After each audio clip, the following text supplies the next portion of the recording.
말씀으로 시작하는 축복의 하루, 오늘은 9월 21일 토요일입니다. 우리에게 주신 하나님 말씀은 느헤미야 10장 32절부터 39절까지의 말씀을 함께 합독하도록 하겠습니다.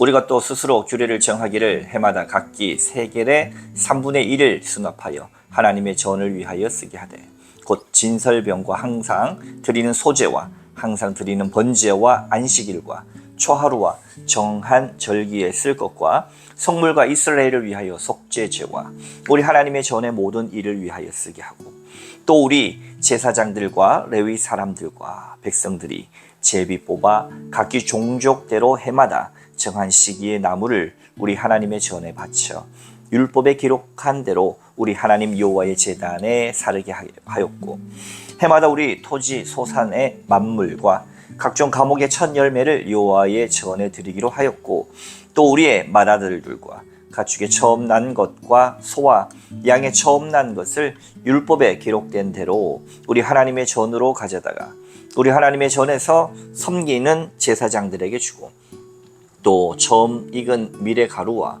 거제물과 각종 감옥의 열매와 새 포도주와 기름을 제사장들에게로 가져다가 우리 하나님의 전에 여러 방에 두고, 또 우리 산물의 11조를 레위 사람들에게 주리라 하였나니, 이 레위 사람들은 우리의 모든 성읍에서 산물의 11조를 받는 자임이요, 레위 사람들이 11조를 받을 때에는 아론의 자손 제사장 한 사람을 함께 있을 것이요, 레위 사람들은 그 11조의 10분의 1을 가져다가 우리 하나님의 전 곳간의 여러 방에 두되, 곧 이스라엘 자손과 레위 자손이 거제로 드린 곡식과 새 포도주와 기름을 가져다가 성소의 그릇을 두는 골방, 곧 섬기는 제사장들과 문지기들과 노래하는 자들이 있는 골방에 둘 것이라. 그리하여 우리가 우리 하나님의 전을 버려두지 아니하리라. 아멘. 오늘도 주님의 귀한 말씀 가운데 서시는 여러분 가운데 우리 좋으신 주님의 은총과 평화가 넘치시기를 주님의 이름으로 축복합니다. 비가 오고 있습니다. 중국에서 부터 건너오는 태풍이 경로가 생각보다 조금 바뀌어서 더 많은 양의 비가 온다는 소식도 들립니다. 비가 오고 그리고 나서 아마 기온도 더 많이 내려가겠죠. 가을 같지 않은 추석 같지 않은 일기를 지나면서 기온이 참 많이 바뀌니까 이 시절이 갈수록 말세라든지 종말이라든지 기후 변화로 인해서 위기감들을 많이들 느끼시는 분들도 있습니다. 이러한 때에 정말 봄과 가을이 사라지고 더위와 추위만 존재하는 기온으로 바뀐다, 수많은 이야기들이 있는데요.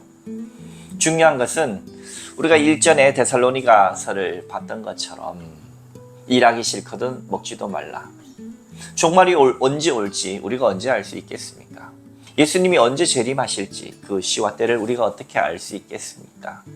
다만 오늘은 오늘의 일을 하게 하고, 누군가의 이야기처럼 어떠한 일이 있어도 희망을 가지고 내일 지구가 멸망할지라도 우리가 오늘의 사과나무를 심는다라고 하는 이야기처럼 그리스도인은 오늘 살아 숨쉬게 한 이 순간을 감사하고 기쁘게 살아가는 자들인 줄로 믿으시기 바랍니다. 느헤미야 말씀은 하나님의 말씀을 듣고 회개하고 돌이킨 백성들이 하나님의 말씀을 준행하겠습니다 라는 말로 10장 32절부터 39절로 계속해서 연결되어지고 있습니다. 하나님께서 예배드리라고 제사드리려고 한 이 성전 가운데에서 이 성전의 예배 제사를 회복시키겠다, 성전세를 제대로 드리겠습니다. 출애굽기에서는 반세기를 드리라고 하지만 여러 가지 시대가 얼마나 많이 지났습니까? 여기서는 3분의 1 세계를 드리겠습니다.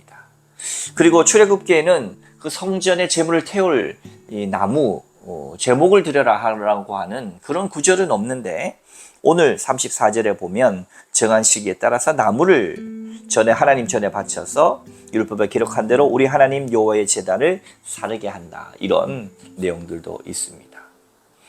이 모든 것은 무엇을 의미합니까? 바로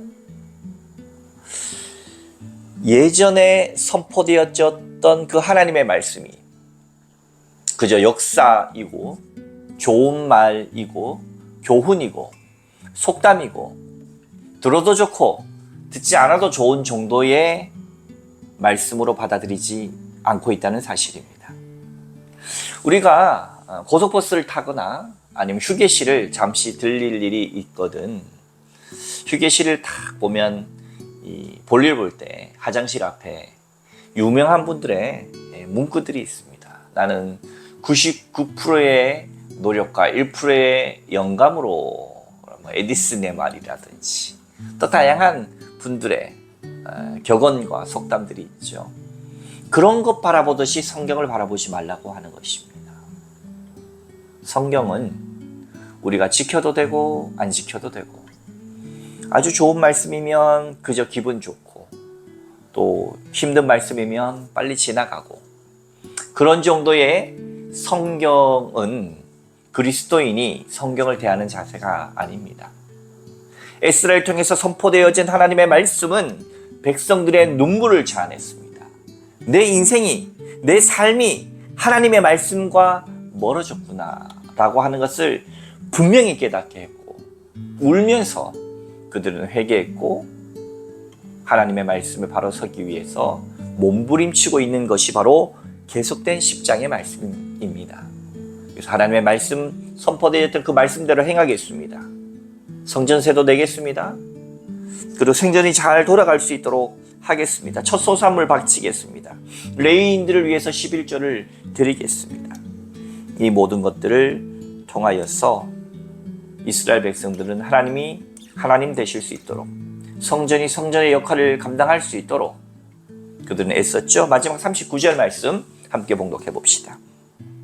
곧 이스라엘 자손과 레위 자손이 거제로 드린 곡식과 새 포도주와 기름을 가져다가 성소의 그릇들을 두는 골방, 곧 섬기는 제사장들과 문지기들과 노래하는 자들이 있는 골방에 둘 것이라.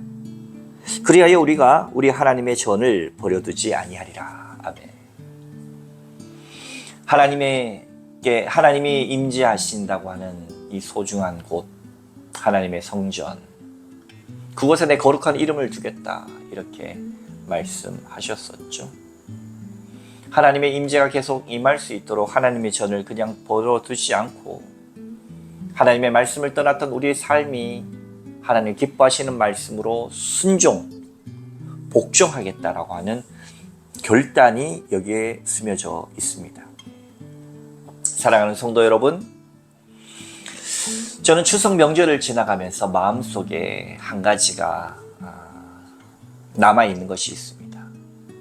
우리 사랑하는 난산교회 성도분들이 목회자를 얼마나 열심히 잘 섬겨주시는지 참 많은 추석 선물과 또 봉투들도 받게 됐습니다. 사실 이것이 제 마음 한켠에 섬김을 받는다라고 하는 것에 대한 기분 좋음은 인간이라면 누구나 다 있지 않겠습니까? 물론 이루 말할 수 없는 감사가 넘치죠. 근데 과연 나는 말씀대로 목회자가 섬김 받는 것이 이렇게 풍성하게 섬김을 받는데 목회자인 나는 잘 섬기고 있는가?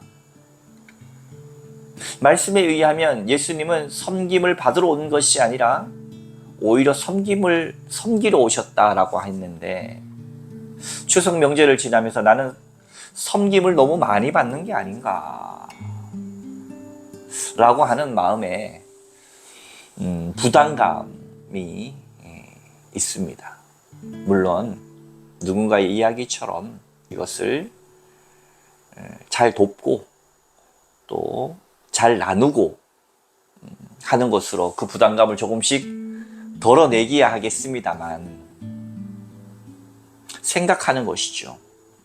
나는 선포되어진 하나님 말씀, 선포하고 있는 하나님 말씀대로 잘 섬기면서 살고 있는가? 여러분, 우리는 예수님을 믿고 따르는 것에 대한 이유가 무엇입니까? 하나님께서, 예수 그리스도께서 치르신 그 값비싼 대가, 우리를 구원하시기 위하여 그의 아들 그리스도를 아끼지 않고 십자가에 못 박아 죽기까지 우리를 사랑하셨다는 이것이 여러분 감히 받아들여집니까? 내가 누군가를 사랑하는데 내 자녀를 바칠 만큼 여러분 누군가를 사랑하십니까? 하나님은 그 말할 수 없는 은혜를 우리에게 베풀어 주셨습니다. 값비싼 은혜. 그런데 나는 주님께서 말씀하신 이 율법, 사랑하라, 섬겨라 라고 하는 것을 그저 화장실에 적혀져 있는 문구 정도로 좋은 말씀이네 하고 넘길 일이 아닌 것입니다. 그의 외아들을 죽여가면서까지 나를 사랑했다면 나는 그 하나님의 말씀에 순종하는 자가 되어야 한다는 사실입니다. 섬김을 받으러 오지 않고 섬기러 오신 그 예수 그리스도를 따를 때 우리는 그 사랑에 보답하는 것이기 때문입니다. 오늘 이스라엘 백성들은 그런 것입니다. 그저 울면서 감상에 젖은 것도 아니고 울면서 철저히 회개의 열매를 맺어 하나님 주신 은혜가 값비싼 은혜였음을 그들은 순종으로 복종으로 증명해냈던 것입니다. 오늘날로 살아가시면서 나는 누구인가? 교회란 무엇인가? 그리스도인의 삶은 어떻게 살아야 할 것인가? 내가 선자리에서 내가 그리스도인으로서 예수님께 순종하며 산다는 것은 무엇인가? 반드시 고민하고 거기에 따라 하나님의 말씀을 순종하는 자가 주께서 치르신 그 거저 주신 은혜가 값싼 은혜가 되지 않고 값비싼 은혜임을 증명하는 것입니다. 하나님의 은혜, 그 값비싼 은혜를 증명하며 삶으로 나가시고 순종하시는 여러분 다 되시기를 주님의 이름으로 축원합니다. 함께 기도하겠습니다. 하나님 고맙습니다.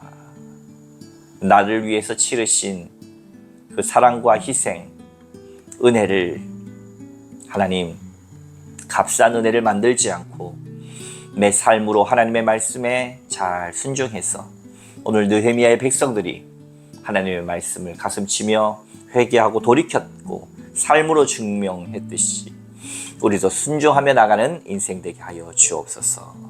감사하며 예수님 이름으로 기도하옵나이다. 아멘. 네, 비가 오고 나면 날씨가 참 가을로 접어든다고 하네요. 기다렸던 날씨입니다. 가을 하늘은 높고 말은 살찐다 라고 하는 계절이죠. 천고마비의 계절에 우리의 꿈과 이상도 그리스도를 닮아 더 높아지고 우리의 영혼과 인격도 그리스도를 닮아 더 풍성해지는 이 가을 되시기를 주님의 이름으로 축복합니다. 감사합니다. My Jesus, my Savior.